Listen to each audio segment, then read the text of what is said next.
ఈరోజు ధ్యానులు తెలుసుకోవాల్సినటువంటి ముఖ్యమైనటువంటి పాయింట్స్ తెలియజేస్తాను. ప్రతి ఒక్క ధ్యాని గుర్తుపెట్టుకోవాల్సినటువంటి విషయాలు. బుద్ధ భగవానుడు 5.5 సంవత్సరాలు అనేకమైనటువంటి ధ్యానాల్ని చేసి చిట్ట చివరకు అవన్నీ పనికిరావని, అవి సరి అయినటువంటి ధ్యాన పద్ధతులు కావని తెలుసుకొని చిట్ట చివరిగా ఒక బోధి వృక్షం కింద కూర్చొని పుట్టినప్పటి నుంచి చనిపోయేంత వరకు మనతో ఏదైతే ఉందో అదే అసలు రహస్యమని భావించి శ్వాస మీద ధ్యాస ఉంచుతాడు. శ్వాసను గమనిస్తూ ఉంటే ఒక 3 గంటల తర్వాత ఆయనకు గత జన్మలు దాదాపు 99 జన్మల్ని ఆయన చూసుకుంటాడు.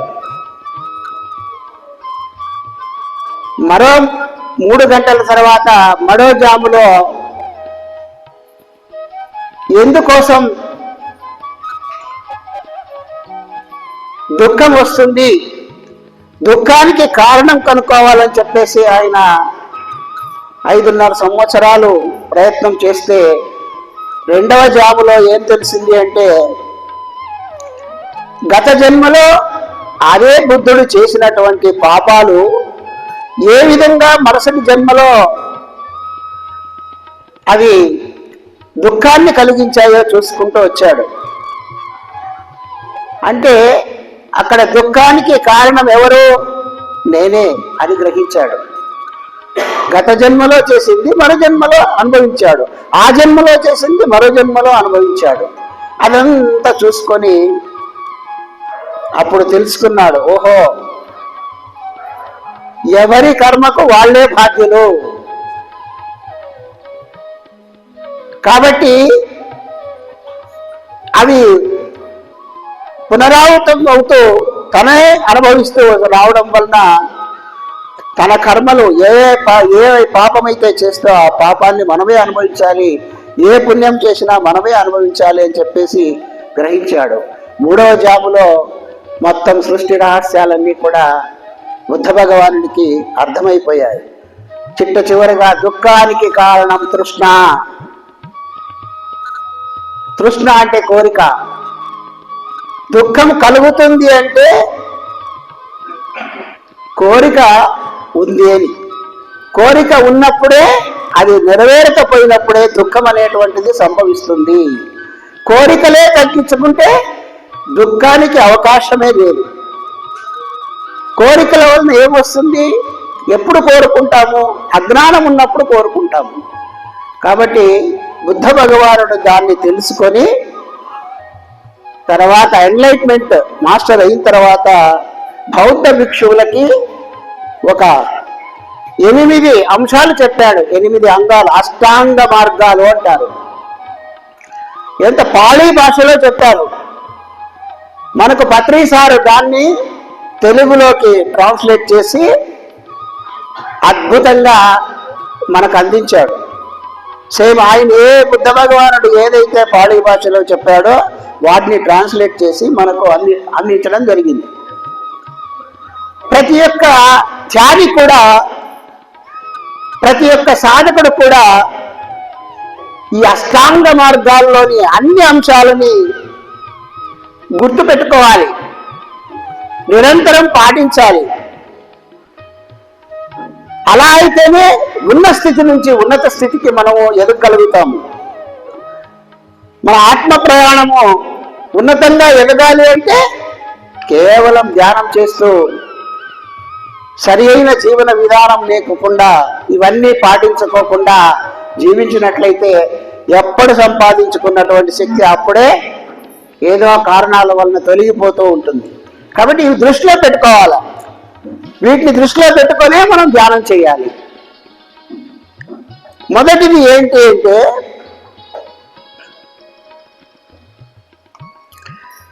బుద్ధ భగవానుడు చెప్పినటువంటి మొట్టమొదటిది సరి అయిన దృక్పథాలు. ప్రతి ధ్యాని కూడా సరి అయిన దృక్పథాన్ని కలిగి ఉండాలా. సరికాని దృక్పథాన్ని కలిగి ఉన్నట్లయితే ఆత్మోన్నతి జరగదు. ఏంటి సరి అయిన దృక్పథము? ఏమి తెలుసుకొని ఉండాలా? మొదటి అంశం ఇది. ఫస్ట్ ధ్యానులు తెలుసుకోవాల్సింది, సాధకులు తెలుసుకోవాల్సింది ఏమి దృక్పథము అంటే, భగవద్గీతలో శ్రీకృష్ణుడు చెప్పినట్లుగా మమాత్మ సర్వభూతాత్మ. ఇది తెలుసుకుంటేనే ఎదుగుతాం. నాలో ఉండేటువంటి ఆత్మే సర్వుల్లోని ఉంది అని సాధకుడు గ్రహించాలి. ప్రతి జీవిలో ఉన్నాడు, ఆత్మస్వరూపుడై ఉన్నాడు. ఆత్మ వేరు, పరమాత్మ వేరు కాదు. ఆ పరమాత్మే ఆత్మ. పులిని పులి అంటాము, పులికి పుట్టిన సంతాన్ని పులి పిల్ల అంటాము. ఆ పులి పిల్ల ఏమవుతుంది? కొద్ది రోజుల తర్వాత, కొద్ది సంవత్సరాల తర్వాత పులి అవుతుంది. మనం ఆత్మస్వరూపులం, ఆత్మలుగా ఉన్నాము. ఎక్కడికి పోతామో పరమాత్మగా మారుతాము. మరి ఆత్మ వేరు, పరమాత్మ వేరు కాదు. కాబట్టి ధ్యానం తెలుసుకోవాల్సింది, నాలో ఉన్నటువంటి ఆత్మే 81 జీవరాశుల్లో కూడా ఇది ఉంది. ఒక ఎదుటి ఆత్మను హింసించినట్లయితే భగవంతుణ్ణి హింసించినట్లు గ్రహించాలి. ఎందుకంటే 81 జీవరాశుల్లో నేనే ఉన్నాను అన్నాడు. మరి ఏ జీవిని హింసించినా అందులో ఉండే బాధపడేది ఎవరు? పరమాత్మే. కాబట్టి ఒక ఆత్మ ఇంకొక ఆత్మను హింసించకూడదు. అటువంటి దృక్పథాలని కలిగి ఉండాలా. అది సరి అయిన దృక్పథము. మరి సరికాని దృక్పథాలేవి? సరికాని దృక్పథాలు సమాజంలో చాలా ఉన్నాయి. ఒక వ్యక్తి ప్రయాణమై ఏదో ఊరికి పోతూ ఉంటాడు. భర్త చనిపోయినటువంటి ఒక స్త్రీ ఎదురొచ్చింది అనుకోండి, ఏమనుకుంటాడు? నేను పోయే పని కాదు అనుకుంటాడు. అది సరి అయిన దృక్పథం కాదు. ఎందుకు కాదు? ఎవరు ఎదురొచ్చినారు?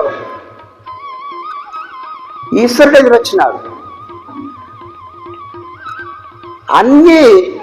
అందరిలో నేనే ఉన్నాను అనుకున్నప్పుడు ఎదురు వచ్చినటువంటిది పరమాత్మే అనేటువంటి స్వభావం. పరమాత్మే నాకు ఎదురొచ్చాడు అనేటువంటి భావన ఉండాలి.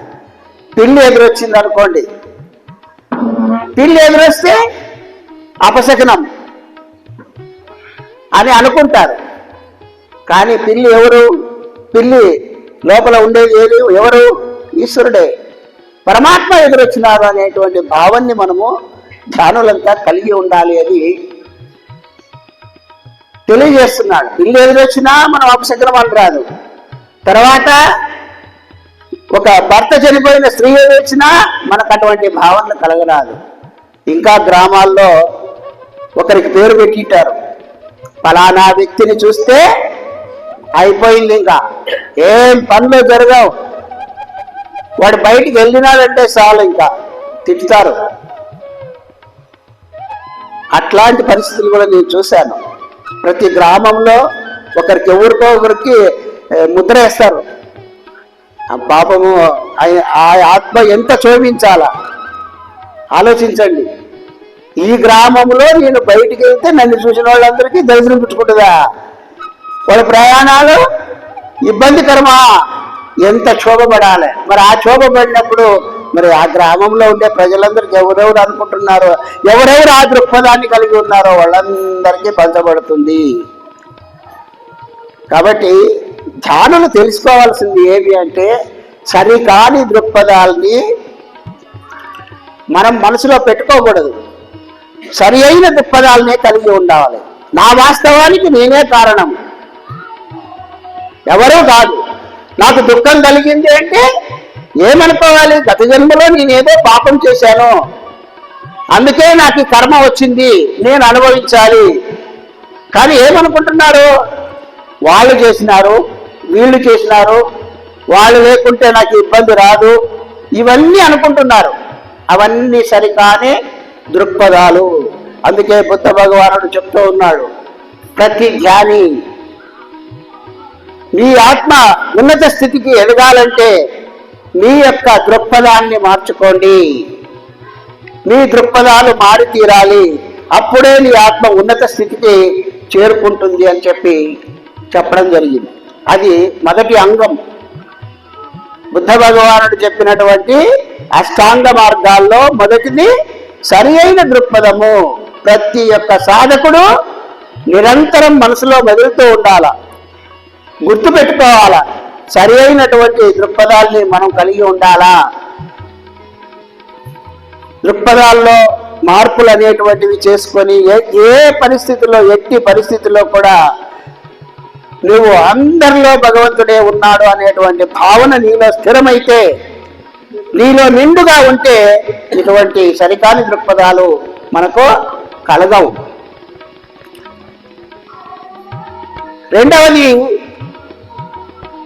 రెండవ అంగం, రెండవ అంశం సంకల్పము, సరి అయిన సంకల్పము. మరి సరి అయిన సంకల్పాలు ఉంటాయి, సరికాని సంకల్పాలు కూడా ఉంటాయి. మనం కూడా ఇంతో కొంత శక్తిని సంపాదించుకుంటూ ఉంటాం. ధ్యానంలో ఏమైనా ఇబ్బందులు వస్తే సలహాలు ఇస్తూ ఉంటాం. సంకల్పం పెట్టుకో నెరవేరుతుంది, సంకల్పం పెట్టుకో నెరవేరుతుంది అని చెప్తాం. మరి సంకల్పం ఎటువంటి సంకల్పం పెట్టుకోవాలి? సరి అయిన సంకల్పం ఏది? సరికాని సంకల్పం ఏది? సరి అయిన సంకల్పము అంటే ఏదైతే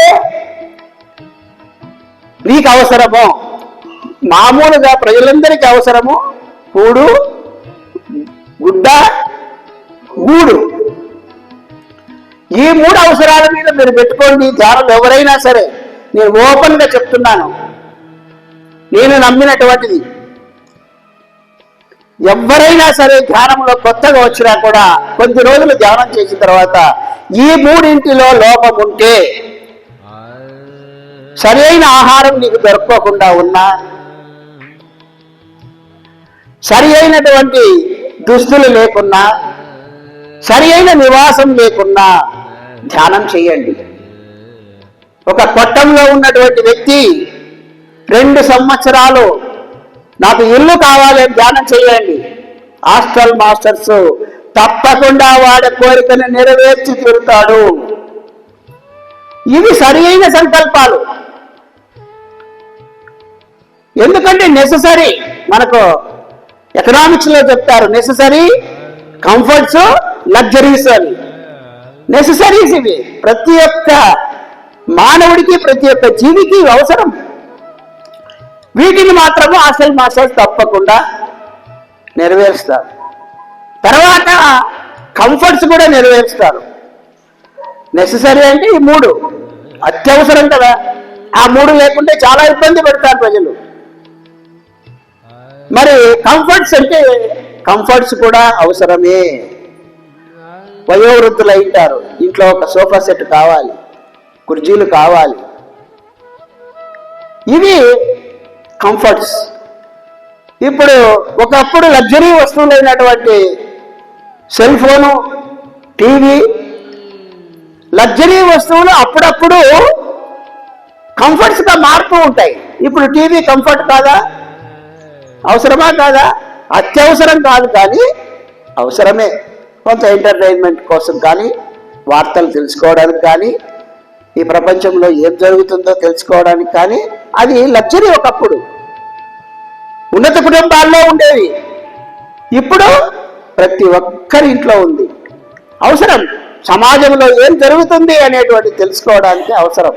అది కంఫర్ట్గా మారింది. అది ఎప్పుడు నెససరీగా మాత్రం మారదు. అదేవిధంగా ఫోన్ తీసుకోండి. ఫోన్ కూడా ఒకప్పుడు లగ్జరీని, మనట్లా చిన్న చిన్న వాళ్ళు కూడా వాడేవాళ్ళు కాదు, పెద్ద పెద్ద వాళ్ళు వాడేవాళ్ళు. మనకు ల్యాండ్ ఫోన్స్ ఉండేవి. అది ఇప్పుడు ఏమైపోయింది, కంఫర్ట్గా మారిపోయింది. చిన్న ఫోన్లు వచ్చేవి అప్పుడు, ఇప్పుడు ఆ ఫోన్లు ఎవరి దగ్గర లేవు. ఎందుకంటే సౌకర్యం, ఎక్కువ సౌకర్యాలు కలిగించినారు కాబట్టి స్మార్ట్ ఫోన్ అవసరము ఏర్పడింది. కాబట్టి అప్పుడప్పుడు లగ్జరీస్ కూడా కంఫర్ట్గా మారుతూ ఉంటాయి. అటువంటి కంఫర్ట్స్ కూడా కోరుకోవచ్చు. మీ ఇంట్లో టీవీ అవసరమే, ఒక 21 ఇంచులు టీవీలో 31 ఇంచుల టీవీలో అవసరమే, కోరుకోండి. కోరుకోమన్నారు కదా అని చెప్పేసి అది సరి అయినటువంటి సంకల్పమే మీకు నెరవేరుతుంది. లేదు పెద్ద స్క్రీన్ కావాలి మా ఇంట్లో, ఎవరింట్లో ఉండకూడదు, మా గోడ ఎంత ఉందో ఆ గోడ అంత టీవీ కావాలా, నెరవేరుతుందా? నెరవేరదు. సరికాని సంకల్పము. ఎందుకు సరికాని సంకల్పము? నీ స్థాయి ఏంటి, దాన్ని దృష్టిలో ఉంచుకోవాలి. నీ స్థాయికి తగ్గ కోరికలే కోరాలి, స్థాయిని మించిన కోరికలు కోరకూడదు. ఒక డాక్టర్ ఉన్నాడు అనుకోండి, కారు కావాలని కోరుకోవచ్చా లేదా? కోరుకోవచ్చు. ఎందుకంటే అది నెససరీ. ఆ కారు ఉంటే ఒక ప్రాణాన్ని కాపాడుతాడు. ఫోన్ వచ్చింది, యాక్సిడెంట్ అయ్యింది, సీరియస్గా ఉంది, సార్ రండి అంటే అప్పుడు నడుచుకుంటూ పోతాడా? లేదు కదా, కారులో పోతాడు, ఒక ప్రాణాన్ని కాపాడుతాడు. ఆయనకి నెససరీ అయింది. అదే ఒక రైతు బిడ్డ ఉన్నారనుకోండి, రోజు పొలానికి పోవాలా, పొలంలో పని చేయాలా, మళ్ళీ తిరిగి రావాలా. ఆయనకి బెంచ్ కారు అవసరమా? పోతుందా? బెంచ్ కార్ చేనులు పొలంలోకి పోతుందా? దానికి సరైన రోడ్డు ఉందా? కారుకు సరైన ఉందా? ఆయనకు అవసరం లేదు. ఆయనకి ఇంకో 10 ఎకరాల భూమి కావాలి, నాకు పండించే శక్తి ఉందని కోరుకోవచ్చు. కానీ ఆ డాక్టర్ ఎదుటి డాక్టర్ కారు ఉంది, నాకు కారు కావాలి అని కోరుకోవడము అది సరి అయిన సంకల్పము కాదు. అటువంటివి కోరుకోకూడదు. కాబట్టి స్థాయికి తగ్గ కోరికలే మనము కోరుకోవాలి. ఒక ధ్యాని కానీ, ధ్యానం చేస్తూ ఉన్నటువంటి వాళ్ళు ఏమైనా బాధలుంటే కోరుకోండి, తప్పులేదు, నెరవేరుతుంది, ఖచ్చితంగా నెరవేరుతుంది. కానీ సరికాని కోరికలు కోరకూడదు. ఏం సరికాని కోరిక? నేనేం ధ్యానం చేసి అన్ని సంపాదించుకున్నాను, అంత బాగుంది, ఎదుటింటి వాళ్ళు చాలా ఈర్షపడుతున్నారు, చాలా ద్వేషం పెంచుకున్నారు, వాళ్ళ మీద మనం కక్ష తీర్చుకోవాలి. మనకుంది కదా, శక్తి ఉంది కదా, మనకు సంకల్ప శక్తి పెరిగింది కదా ధ్యానంలో. ధ్యానంలో కూర్చొని ఎదురింటి ఆమె పాడైపోవాలి. సరి అయిన సంకల్పమా ఇది? సరి కాని సంకల్పం. అంటే ఇతరులకు హాని జరిగేటువంటి ఏ కోరిక మనము కోరకూడదు, ఎవరికీ బాధ కలగకూడదు. ఈ సంకల్పం వలన సమాజానికి మేలు జరిగే సంకల్పాలు కోరుకో, నీకు మేలు జరిగే సంకల్పాలు కోరుకో. అందరికీ ధ్యానం కుదరాలి అని నేను సంకల్పం చేసుకుంటాను అనుకోండి, అది సృష్టి ఒప్పుకుంటుంది, కుదురుతుంది కూడా. అదే కాకుండా నా ఒక్కడికే కుదరాలి, ఎవరికి ధ్యానం కుదరకూడదు, అది సరికాని సంకల్పం. కాబట్టి సమాజానికి మేలు చేసేటువంటి సంకల్పాలు పెట్టుకోవాలి, తన కుటుంబానికి మేలు చేసేటువంటి సంకల్పాలు పెట్టుకోవాలి. కానీ ఇతరులకు హాని చేసేటువంటి సంకల్పాలు పెట్టుకుంటే అవి ఏమవుతాయి అంటే, మిరాలప కథ తెలుసు కదా, దుష్ట శక్తులు వస్తాయి. శక్తి వస్తుంది, మనకు శక్తి ఉంది, మన శక్తిని దుష్ట పనులకు వాడుకోకూడదు.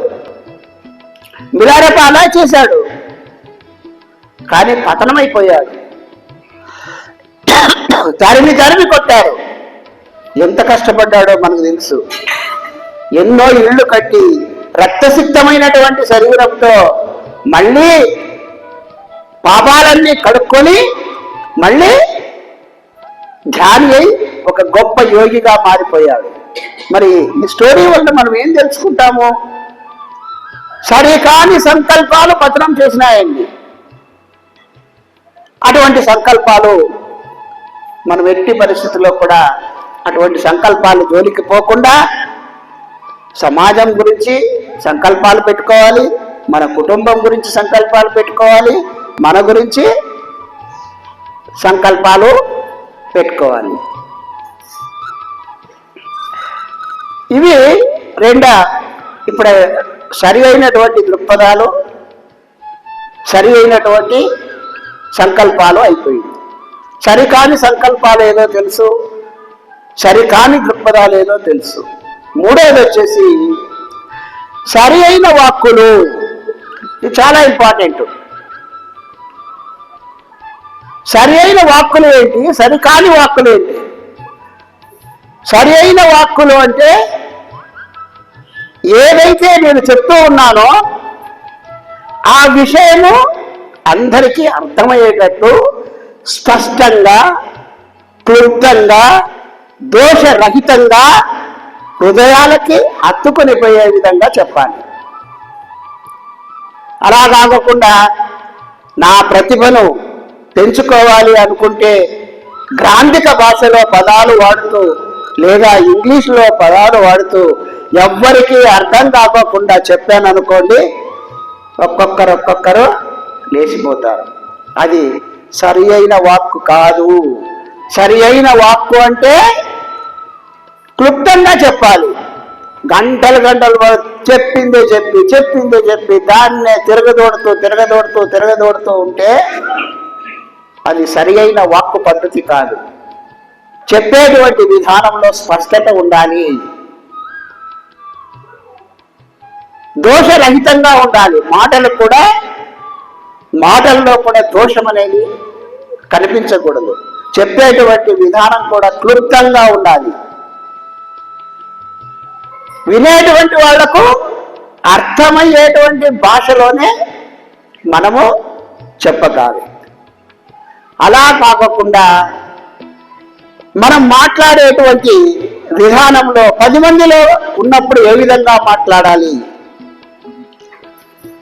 ఒక్కరు ఉన్నప్పుడు ఏ విధంగా మాట్లాడాలి, 10 మందిలో ఉన్నప్పుడు గౌరవప్రదంగా మనం మాట్లాడాలి.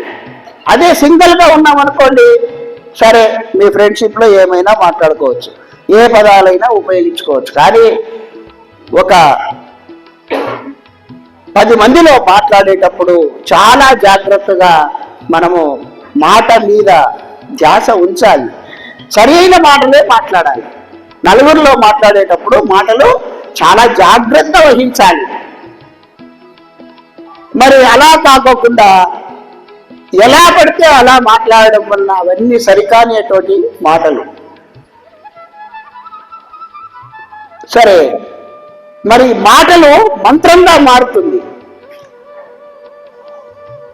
ఈ జీవన విధానాన్ని, అష్టాంగ మార్గాన్ని అవలంబిస్తూ నిరంతర ధ్యానం చేస్తూ ఉన్నట్లయితే కొంతకాలానికి మాట మంత్రం అవుతుంది. ఈ మాట మంత్రంగా మారాలి అంటే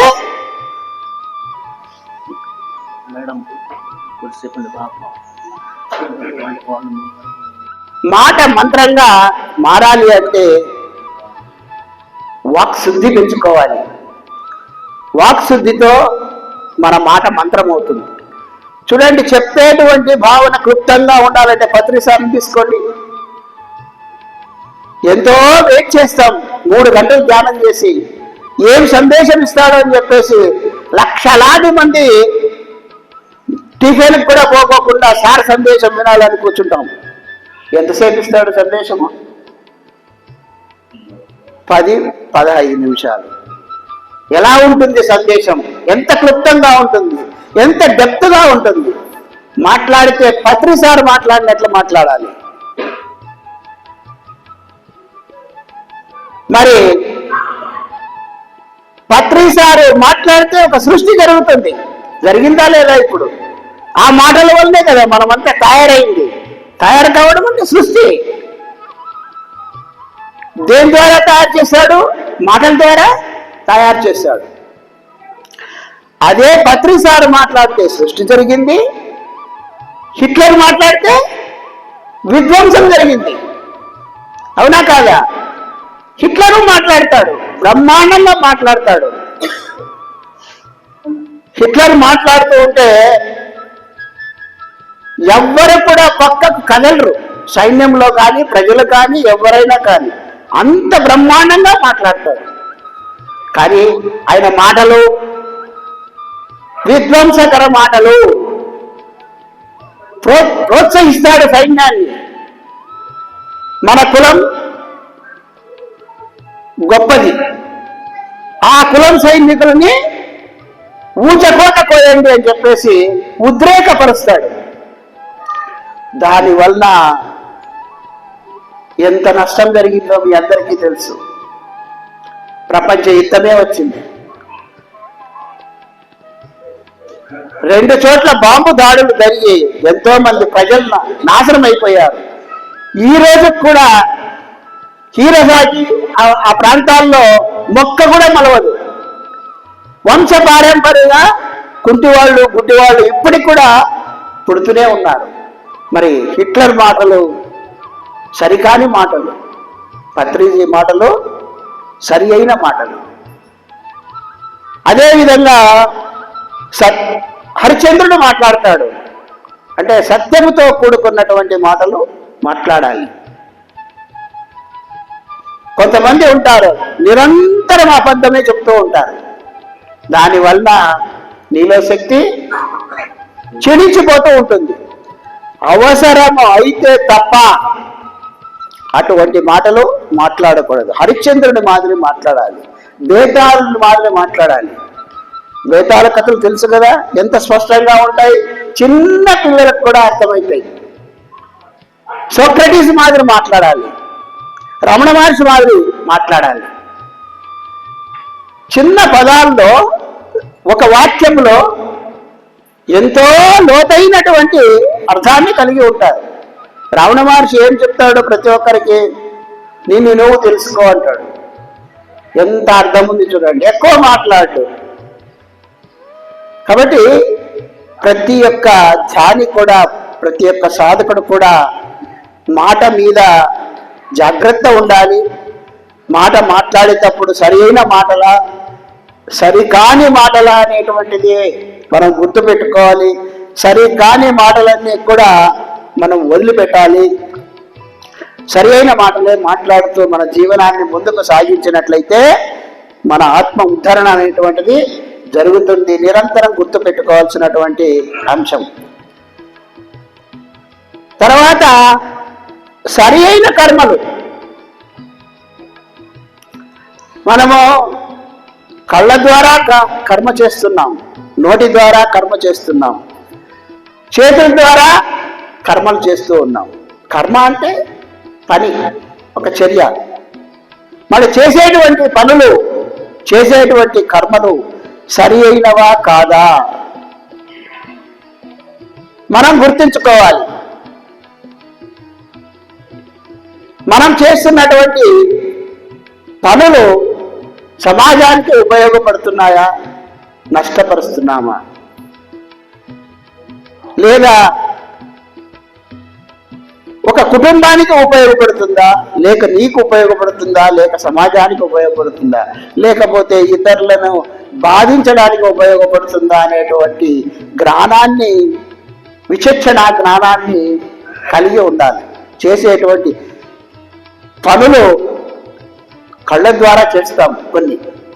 చూసేటువంటి చూపు ఎలా ఉండాలి? ప్రేమగా ఉండాలి, ఆప్యాయతగా ఉండాలి. అలా కాకుండా దుష్ట బుద్ధితో చూస్తే కర్మ నీకే తగులుతుంది. నోటి మాట ద్వారా ప్రేమగా మాట్లాడించాలి, ప్రేమగా పలకరించాలి, ప్రేమను వ్యక్తపరచాలి. కానీ అదే మాటలు, నోటి నుండే వచ్చేటువంటి మాటలు సరైనవి కాకపోతే ఏ ఒక్క చిన్న మాట కూడా అవతల వాళ్ళని బాధ పెడితే ఆ కర్మ నీకే అంటుతుంది. కాబట్టి సరి అయిన కర్మలు చేయడానికి ధ్యానులు సిద్ధంగా ఉండాలి. చేస్తున్నటువంటి కర్మ సరి అయిందా కాదా? త్రికరణ శుద్ధిగా చెయ్యాలి. నీ మనసులో ఆలోచన ఒకటి, నువ్వు మాట్లాడేది ఒకటి, నువ్వు చేసేది ఒకటి ఉండకూడదు. మూడు ఒకటే ఉండాల. నీ ఏం ఆలోచిస్తున్నావో అదే చెప్పాలి, ఏమి చెప్తున్నావో అదే ఆచరించాలి. ఈ మూడు త్రికరణ శుద్ధిగా ఉన్నట్లయితే వాక్శుద్ధి ఏర్పడుతుంది. ఆ మాటే మంత్రం అవుతుంది. కాబట్టి వాక్శుద్ధి కలిగి ఉండాలి. సరి అయిన కర్మల్ని మనము చేస్తూ ఉండాలి. ఇక ఐదోది వచ్చేసి సరి అయిన జీవన విధానం ఉండాలి. ప్రతి సాధకుడు సరి అయిన వృత్తిని ఎన్నుకోవాలి. సరికాని జీవన విధానం ఏంటి? సరి అయిన జీవన విధానం ఏంటి? సరి అయిన జీవన విధానం అంటే నువ్వు చేస్తున్నటువంటి ఉద్యోగం కానీ, నువ్వు చేస్తున్నటువంటి వ్యాపారం కానీ, నువ్వు చేస్తున్నటువంటి ఏ వృత్తి అయినా కానీ ఇతరులకు ఇబ్బంది కలిగించే విధంగా ఉండకూడదు. సమాజానికి తోడ్పడేదిగా ఉండాలి. సమాజ ఉద్ధరణకు ఉపయోగపడేదిగా ఉండాలి.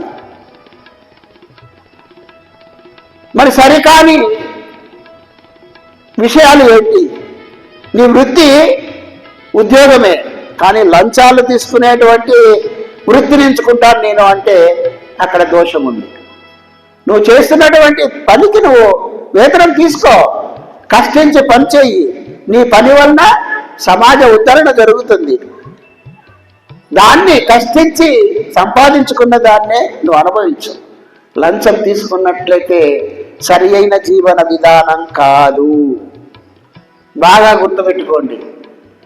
సరి అయిన జీవన విధానంలో మనము లేము అని అర్థం. ఒకవేళ సరికాని జీవన విధానం ఏంటి అంటే మత్తు పదార్థాలు అమ్మడము, సారాయి, గుట్కాలు, క్రిమి సంహారక మందులు, ఇలాంటివన్నీ కూడా డ్రగ్స్, ఇలాంటివన్నీ కూడా తన లాభాపేక్ష కోసము సమాజంలో అమ్మడం వలన నీ ధ్యాన స్థితిలో నువ్వు ఎదగడం అనేటువంటిది జరగదు. కాబట్టి వృత్తి అనేటువంటిది కష్టించి పని చేసేటువంటి ఆ డబ్బుతోనే, ఆ సంపాదనతోనే మనము భుజించాలి. కానీ కష్టం లేకుండా యథాలాపంగా వచ్చేటువంటి మార్గాల్ని ధ్యానులు ఎప్పుడూ కూడా ఎదుర్కోకూడదు. అటువంటి ఆలోచనే రాకూడదు. అలా వచ్చినట్లయితే ఏం జరుగుతుంది అంటే నీ ఆత్మ వృద్ధి జరగదు. ఒకవేళ ఎవరైనా అటువంటి వృత్తుల్లో ఉంటే, వ్యాపారము అంటే మోసం చేయడమే కదా అనే భావన సమాజంలో ఉంది. కాదు, వ్యాపారము అంటే ఒక పుణ్యమైనటువంటి కార్యమే. అది ఒక చోట వస్తువులన్నీ మనకు అవసరమైన వస్తువుల్ని అందిస్తూ దాంట్లో 10%, 20% లాభాలు తీసుకోవడము సరైన వ్యాపారమే. అలా కాదని చెప్పేసి వీడికి ఏం తెలియదు అని చెప్పేసి 40%, 50% ఎక్కువ చెప్పి వాడిని మోసం చేసి ధనార్జన చేస్తే ధ్యానం చేసినా కూడా నీ ఆత్మ ఉన్నతి జరగదు. మామూలుగా 20% లాభంతో చేస్తూ ఉంటారు. అది సరైనటువంటి వ్యాపారం. కాబట్టి మనము చేస్తున్నటువంటి వృత్తి ఏ వృత్తిలో ఉన్నా, అది ఎటువంటి వృత్తి అయినా సరే వృత్తిని గౌరవించాలి. వృత్తి ధర్మాన్ని నిర్వర్తిస్తూ అత్యాశకు పోగకుండా మన జీవన విధానాన్ని కొనసాగిస్తూ మనం ధ్యానం చేసినట్లయితే మన ఆత్మ ఉన్నతి అనేటువంటిది జరుగుతుంది. ఆరవది ఏకాగ్రత. నాకు ఏకాగ్రత ఉండాలి. ఇప్పుడు ఏకాగ్రత లేకుంటే నేను మాట్లాడలేను. నా మాట మీద ఏకాగ్రత ఉండాలి. మరి మీకేముండాలి? వినడం మీద ఏకాగ్రత ఉండాలి. ఈ రెండూ ఉన్నప్పుడే మీకు అర్థమవుతుంది. ఏ పని చేసినా కూడా ఏకాగ్రతతోనే చేయాలి అంటాడు పత్రిసారు. పరధ్యానంలో చేయకూడదు. నువ్వు ఏం చేస్తున్నా కూడా ఏకాగ్రత అనేటువంటిది ఉండాలి. అప్పుడే మనకు అనుకున్న విషయం అర్థమవుతుంది. కాబట్టి ప్రతి ఒక్కరూ కూడా మనం చేస్తున్నటువంటి ఏ కార్యక్రమం అయినా, మీకు ఏ పని అప్పచెప్పినా, భగవంతుడు మీకు ఏమి ఇచ్చిన్నా, వంట చేసేటువంటి వృత్తి ఇచ్చిన్నా, వ్యవసాయం చేసే వృత్తి ఇచ్చిన్నా, డాక్టర్ వృత్తి ఇచ్చిన్నా, ఇంజనీరింగ్ వృత్తి ఇచ్చిన్నా, ఏ వృత్తిలో ఉన్నా వృత్తిని గౌరవిస్తూ దాని మీదే శ్రద్ధ పెడుతూ దాని మీదే ఏకాగ్రత కలిగి ఉండాలి. వినేటప్పుడు ఏకాగ్రతగా వినాలి, చెప్పేటప్పుడు కూడా ఏకాగ్రతగా వినాలి. అప్పుడే ఆత్మోద్ధలం అనేటువంటిది జరుగుతుంది, మనము ఎదగగలుగుతాం. 7వ అంశం శ్రద్ధ. శ్రద్ధ లభితే జ్ఞానం అంటాడు. శ్రద్ధ లేకుంటే జ్ఞానం అస్సలు రాదు. ఏ పని చేసినా కూడా శ్రద్ధతో చేయాలి. అశ్రద్ధ అనేటువంటిది పనికి రాదు. చేసేటువంటి పని శ్రద్ధ కలిగి ఉండాలి. శ్రద్ధ ఉంటేనే జ్ఞానం అనేటువంటిది వస్తుంది. ఫర్ ఎగ్జాంపుల్ ధ్యానం చేస్తున్నాము, మరి ధ్యానం మీద శ్రద్ధ లేకుంటే ఎట్లా వస్తుంది జ్ఞానము? ఏం శ్రద్ధ ఉండాలి? నువ్వు ఏం నిర్ణయం తీసుకున్నావు? ఉదయం 1 గంట, రాత్రి 1 గంట నిర్ణయం తీసుకున్నావు. మరి ఆ శ్రద్ధ ఉండాలి కదా. ఈరోజు ఏం చేస్తావులే, రాత్రి చేస్తాను కదా, ఇది సరిపోతుందిలే, అది శ్రద్ధ కాదు. ఎన్ని పనులున్నా ఏదైతే నిర్ణయం తీసుకున్నావో ఆ నిర్ణయాన్ని అమలు పరుస్తూ ముందుకు పోవాలి. అప్పుడే మనం అభివృద్ధి చెందుతాం. శ్రద్ధ అనేది లేకుండా ఎప్పుడైనా చేయొచ్చు అన్నారని చెప్పేసి ఒక నియమం లేకోకుండా ఎప్పుడు పడితే అప్పుడు చెయ్యొచ్చు అని చెప్పాము. కానీ నీ సమయాన్ని బట్టి నువ్వు ఎప్పుడూ కూడా చేస్తూ పోవాలి. అవకాశం ఉంటే ఎక్కువ చేయాలి, అవకాశం లేకపోయినప్పుడు తక్కువ చేయాలి. కానీ దాన్ని శ్రద్ధను వదిలేసి 1 రోజు గ్యాప్ ఇచ్చి 2 రోజులు గ్యాప్ ఇచ్చి 3వ రోజు చేస్తూ పోయినటువంటి వాళ్ళకి ఎప్పటికి కూడా ధ్యానము కుదరదు. బాగా గుర్తుపెట్టుకోండి. ఒక దినచర్యగా మారాలి. మళ్ళీ కరెక్ట్గా మాట్లాడాలంటే ఒకే సమయంలో ధ్యానం చేయాలి. ఎందుకంటే అలా ఎందుకు చేయాలి అంటే మనసుకు తెలిసిపోతుంది. రోజు 5 గంటలకు ధ్యానం కూర్చుంటే అలవాటు చేసుకోండి. నువ్వు కూర్చున్న వెంటనే ధ్యానం కుదిరిపోతుంది. ఎందుకంటే మనసు తప్పుకుంటుంది. కాబట్టి శ్రద్ధ అనేటువంటిది చాలా ముఖ్యం. చివరిగా సరి అయిన సమాధి, సరి అయిన ధ్యానం ఉంటేనే సరి అయిన సమాధి వస్తుంది. సరి అయిన ధ్యానం లేకుంటే సరి అయిన సమాధి రాదు. మంత్రోచ్చరణ చేయడము ధ్యానంలో 108 ధ్యాన పద్ధతులు ఉన్నాయి. 108 పద్ధతుల్లో సమాధి స్థితికి చేరుకోవాలంటే ఒక్క ఆనాపానసతి తప్ప వేరే మార్గమే లేదు. ఎందుకంటే నిర్విషయమనః, అన్ని విషయాల్ని మనము మర్చిపోయి ధ్యానం చేయాలి. మంత్రోచ్చరణ చేస్తే నోటికి పని పెట్టినట్లు అవుతుంది. ఏ అవయవానికి పని లేకుండా, దేనికి పని లేకోకుండా అప్పుడే నిర్విషయం జరుగుతుంది. అప్పుడే సమాధి స్థితిలోకి వెళుతావు. అదే ఒక మంత్రాన్ని జపిస్తూ చేస్తే సమాధి స్థితికి వెళ్ళవు. కొన్ని శక్తులు వస్తాయి, కొన్ని సిద్ధులు వస్తాయి, అంతే తప్ప సమాధి స్థితిలోకి వెళ్ళి మోక్ష మార్గానికి వెళ్ళలేవు. మనకు కావాల్సింది సిద్ధుల మోక్షమా? మన మార్గం మోక్ష మార్గం. మనకు అవసరం లేదు సిద్ధులు. కాబట్టి అన్ని మార్గాల కన్నా సరి అయినటువంటి ధ్యాన మార్గము ఆనాపానసతి. అటువంటి ధ్యానాన్ని మనం అవలంబించినట్లయితే మనము ఆత్మ ఉన్నతి జరుగుతుంది. ఇంకొక విషయం ఏమంటే,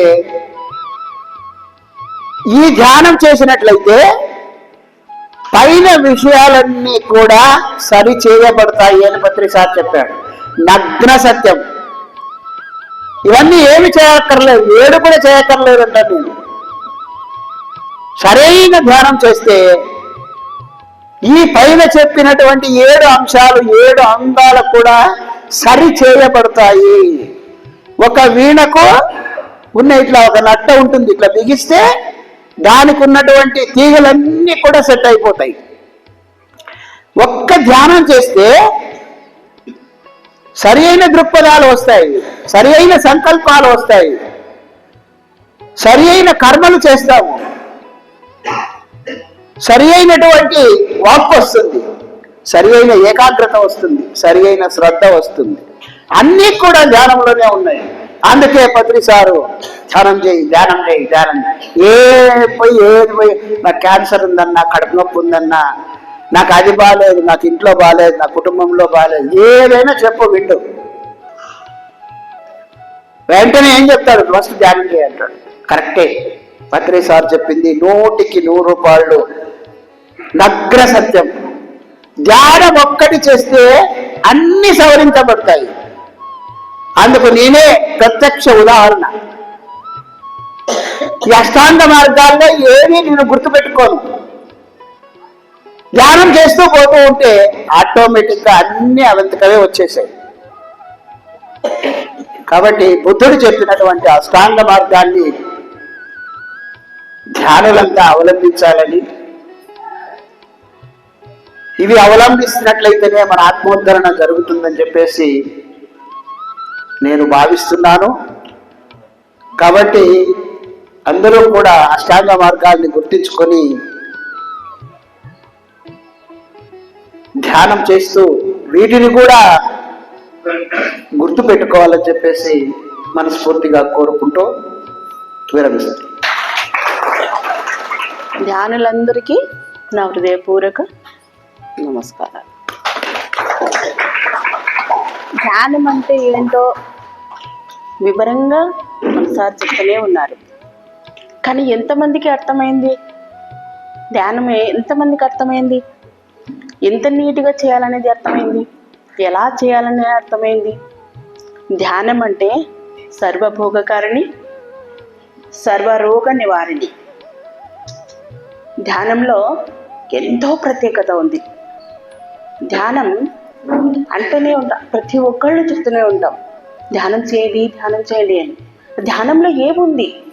దాని అంతరాత్మ, దాన్ని ఎలా వెతకాలి, ఎలా తీసుకోవాలి, ఆ ధ్యానాన్ని ఎలా మనం పరిశీలించాలి, దాన్ని ఎలా మనము తీసుకోవాలి. ధ్యానం అంటే ప్రతి ఒక్కళ్ళు ఇదే మాట చెప్తుంటారు. కానీ ధ్యానం సరిగా అందరికీ కుదరకపోవచ్చు, కుదిరిన దాన్ని సద్వినియోగం చేసుకోకపోవచ్చు. కానీ ప్రతి ఒక్కళ్ళు ధ్యానాన్ని సద్వినియోగం చేసుకోవాలి. ప్రతి ఒక్క రోజు ధ్యానం చేయాలి. ఆ ధ్యానంలో ఏముంది అనేది వెతకితే దాంట్లో దొరుకుతుంది వజ్రం. ఆ వజ్రం ఎక్కడూ లేదు, మన బాడీలోనే, మన దేహంలోనే ఉంది. దాన్ని వెలికి తీయాలి, దాన్ని తీసుకొని రావాలి. అది ఎలా మెరుస్తుందండి? ఎలా మెరుస్తుంది వజ్రం? చాలా రాదు. దాన్ని స్నానం పెట్టడమే మన శోధన, మన ధ్యానంలో సాధన. దాన్ని మనం చేస్తూ ఉండేది సాధన. ఆ సాధన వల్లనే ఆ వజ్రము మెరుపులా మెరుస్తుంది. కాబట్టి మన ధ్యానంలో చాలా బాగా కుదిరిన ఏదో వచ్చామా, చేసామా, వెళ్ళిపోయామా అనేది కాదు. దాన్ని ఒకటి తీసుకున్నాక అది ఎలా చేయాలి, దాన్ని సాధిద్దాం, ఎలా చేసుకుంటే మనకి బాగుంటుంది అని చెప్పేసి చేస్తూ అందరూ పోతే మంచి ధ్యానులుగా తయారై ఎవరికి ఏ ఆర్థికంగా కానీ ఎలాంటి సమస్యలు కానీ ఉండవు. ప్రతి ఒక్కరికి ఏదో ఒక సమస్య ఉండే ఉంటుంది అని అంటుంటారు, కానీ ధ్యానులకు మాత్రం ఉండవు. ఎందుకు ఉండవు? ఎందుకు వాళ్ళ దగ్గర ఉండదు? అది ఎలా ఉండకుండా పోతుంది అని అంటే మన మైండ్ చాలా క్లియర్గా ఉంటుంది. దాన్ని ఒక శక్తిలాగా మార్చుకుంటాం. మన సరౌండింగ్లోన ఒక పాజిటివ్ ఎనర్జీ ఉంటుంది. ఆ పాజిటివ్ ఎనర్జీనే మనకి అది ఎంతో తోడ్పడుతుంది. మనం ఎక్కడికి పోయినా ఏదో ఒక పని మంచిగా జరిగిపోవడం, ఏదో ఒక రకంగా మనకి ఎలాంటి సమస్యలు లేకుండా అటు సైడ్ ఒక ఆపద ఉంది, ఆ ఆపద నుంచి తొలగించుకుపోవడం, అలాంటివి జరుగుతూ ఉంటుంది ధ్యానం వల్ల. కాబట్టి ప్రతి ఒక్కరికి నేను అనేది చూసాను, మార్నింగ్ లేస్తేనే ధ్యానం చేసే ముందు ఒక్క మాట చెప్పండి. విశ్వానికి కైసే కర్మ ఐసే ఫల్ అని ఒక మాట అన్నారు పెద్దలు. ఆ మాటని ఇప్పుడు మనం చెప్తుంటాం. ఏమంటే మార్నింగ్ లేస్తేనే నేను చాలా ఆనందంగా ఉన్నాను, నేను చాలా ఆనందంగా ఉన్నాను, నాకు ఎలాంటి సమస్యలు లేవు, నేను చాలా ఆరోగ్యంగా ఉన్నాను అని ఒక్క పదాన్ని మార్నింగ్ లేస్తేనే వదిలేసేయాలి. ఎక్కడికి వదిలేస్తామండి? విశ్వానికి. ఆ విశ్వానికి వదిలేసినప్పుడు ఏమవుతుంది? తిరిగి నీకు అదే మాటని నీ దగ్గరికి వస్తుంది. అందుకే మనం మార్నింగ్ లేస్తేనే మనం విశ్వానికి ఒకసారి కృతజ్ఞతలు చెప్పి, మనము ఆ విశ్వానికి ఒకసారి మన గురించి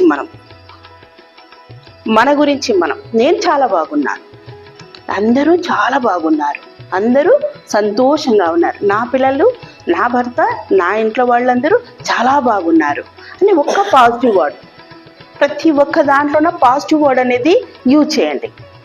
లేదు, రాదు, కాదు అనే విషయం రాకండి, అది రాకూడదు. ప్రతి ఒక్కరూ పాజిటివ్ వర్డ్. అవును భోంచేశారా అండి అంటే లేదు కానే కాదు అన్నమాట. భోంచేస్తామండి లేదా చేసేసాము అని చెప్పండి. వెళ్ళొస్తున్నాను అని చెప్పేటప్పుడు వెళ్ళి వస్తాను అనే మాట కాదు, నేను జాగ్రత్తగానే వస్తానని చెప్పాలి. ప్రతి ఒక్క దాంట్లోన పాజిటివ్ వర్డ్ ఎలాగైతే వాడతావో అలాగే నీ దగ్గర కూడా ఆ పాజిటివ్నెస్ అలాగే ఉంటుంది, భద్రపరిచి ఉంటుంది. అందుకే నేను ఎవ్వరికీ చెప్పేదంతే, ఆరోగ్యకరంగా బాగలేదు, నాకు ఏదో ఆర్థికంగా ఇబ్బందిగా ఉన్నాయి, ఇలాంటివన్నీ నేను నేను 15 ఏళ్ళు చేయబట్టి చాలా రకాలుగా కష్టపడి ఇందులో చేరాను. నేను ఇందులో వచ్చి అంటే ఇక్కడికి నేను ఎప్పుడో ఒకసారి వచ్చేదాన్ని, అంటే నాకు చాలా దూరం. నా ఎనర్జీని కూడా వేరే వాళ్ళకి పోసి బతికించిన రోజులు కూడా ఉన్నాయి. నా ఎనర్జీని, ఆ శక్తి కూడా నాలో ఒక శక్తిని, ఇంకా హాస్పిటల్కి వెళ్ళాలి, ఇంకా ఆమెకు చేత కాదు అనే పరిస్థితిలో కూడా నేను వాళ్ళని బతికించాను. అలా ఎలా జరిగిందండి? ఎందుకు జరుగుతుందండి అలా? అందరిలోనూ ఉండేది ఆ శక్తి, ప్రతి ఒక్కళ్ళలోనూ ఉంది అది. కానీ ప్రతి ఒక్కళ్ళు అలా ఎందుకు సద్వినియోగం చేసుకోవడం లేదు? దాన్ని వృధాగా ఎందుకు తీసేస్తున్నాం? ప్రతి ఒక్కరూ అందరి దగ్గర ఆ శక్తి ఉంటుంది, కానీ మనం ఎలా ఎనర్జీ వేస్ట్ చేసుకుంటున్నామంటే ఏదో ఒక రకంగా మాట్లాడుకోవడం, ఏదో ఒక సీరియలో, సినిమాలో, లేకపోతే అనవసరమైన మాటలు మాట్లాడుకోవడం వల్ల మన ఎనర్జీని మనము తీసేస్తూ ఉంటాం అన్నమాట. కాబట్టి అలాంటి అనవసరమైన మాటలు మాట్లాడుకోకుండా మన ఎనర్జీని మనము ఇంకా సేవ్ చేసుకుంటూ ఉండాలి. అలా సేవ్ చేస్తూ మనం ధ్యానంలో కూర్చున్నప్పుడల్లా ఆ ఎనర్జీ ఇంకా కాస్త పెరుగుతూ ఉంటే అప్పుడు మనకు అనిపిస్తుంది, మనము కొందరు అంటూ ఉంటారు రెక్కలు వచ్చాయి, అంత ఎనర్జీ వస్తుంది అని చెప్తా ఉంటారు. కానీ రెక్కలు నిజంగానే వస్తాయండి, అంత ఎనర్జీ వస్తుంది బాడీలో, అంత ఎనర్జిటీగా ఉంటాం మనం. అది ఎలా సాధ్యం అంటే ధ్యానం వల్లనే సాధ్యం. ప్రతి ఒక్కరు సార్ చెప్పినట్లు ఏదో రకంగా చేశాము, అదో రకంగా చేశాము అనేది కాదు. ధ్యానం అంటే సరైన దారిలో సరైన మార్గాన్ని తీసుకోవడమే ధ్యానం. అంతకన్నా సార్. నా పేరు మంగళాని, కచేరికట్ట చెన్నకేశ్వర స్వామి గుడికాడ ఉన్నాము. మన పత్రి సార్కి చాలా కృతజ్ఞతలు చెప్పుకోవాలా. సార్ని చూడలేదంటే అది నా దురదృష్టకరం అనుకుంటాను. ఆయన ఈ సార్ వాళ్ళు వచ్చి మనకి అన్ని చెప్పిస్తుండారంటే నాకు ఎంతో కొంత అదృష్టం ఉంది అని అనుకుంటాను. ఇంతకు ముందే నాకు ధ్యానం అంటే తెలియదు. ధ్యానం అంటే ఎవరో పెద్ద యోగులు, ఋషులు, పెద్ద పెద్ద స్వామివాళ్ళు చేయాల్సిందే అనుకున్నాను. స్వామివాళ్ళ గురించి తెలుసు. ఒక పెద్ద యోగినే నాకు పేరు పెట్టినారు, మహాశివ యోగి మా ఊర్లో. ఆయన గురించి అన్నీ తెలుసు. ఆయన మనలాంటి సామాన్యులకి ఇలాంటిది అవకాశం లేదనుకున్నాను. వాళ్ళు చేసేది కానీ మనకి ఇంత ఛాన్స్ లేదు, అవకాశం లేదనుకున్నాను. ఈ ఆగస్టులో మన సార్ వాళ్ళందరూ వచ్చి అక్కడ గుడిలో చెప్పిన దానికి నేను చేయాలని పోలేదు. ధ్యానం అంటే ఎవరో వేరే వాళ్ళు వచ్చి చేస్తుంటారేమో, చూద్దాం ఎట్లా చేస్తారో అని నేను పోయినాను. పోయింటే లేదు కూర్చోవాలా చేయాలా ధ్యానం అంటే నాకు తెలియదు. కళ్ళు మూసుకోవాలని కళ్ళు తెరుచుకొని కూర్చోన్నాను, అంత అయిపోయింది కూడా. తర్వాత ఎవరో చూసి లేదమ్మా కళ్ళు మూసుకొని చేయాలంటే అప్పుడు కళ్ళు మూసుకున్నాను. 40 వారం చేసి వదిలేసినాను. 2 నాళ్ళు చేసేది, 2 రోజులు వదిలేసేది అట్లా చేసినాను. ఈసారి రోజు లేదమ్మా 41 రోజు కంటిన్యూ చేస్తేనే నీకు సెట్ అయ్యేది, అది లేకపోతే సెట్ కాదంటే 41 రోజు చేసిన తర్వాతనే నాకు సెట్ అయ్యింది. ఇప్పుడు నా అనుభవంలో చెప్తే ఎవరో నీకేం పిచ్చి పెట్టింది అనుకుంటారు. ఎవరికన్నా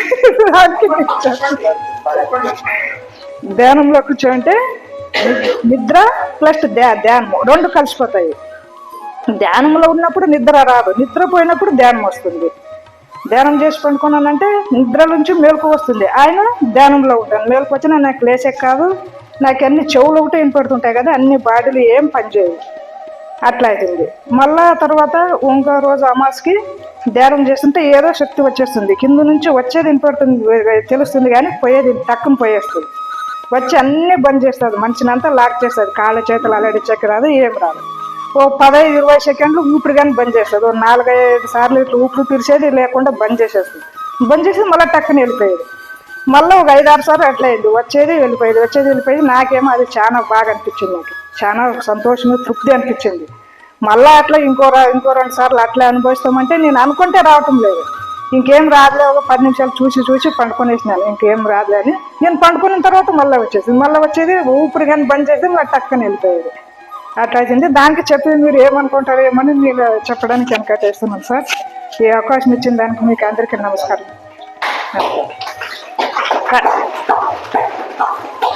కడతలో చెప్తుంటే విన్నాను, కానీ నేను చెప్తే చూసిన వాడికి అర్థమవుతుంది, కానీ చూసుకోకుండా వాడికి అర్థం కాదు.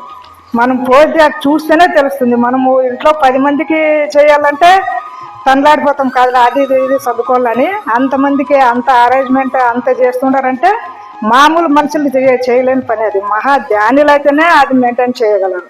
ధ్యానుల చేతనే సాధ్యం. దానికి పోయేసిన గురించి నాకు రావడానికే మనసు రావటం లేదు. అక్కడే ఉందామా అనిపించింది నాకు. దానికి ధ్యానం శక్తి గురించి నాకు ఈ ఆగస్టు 5 నెలల్లోనే నాకు తెలిసిండేది. అంతకుముందు నాకు అసలు తెలియదు.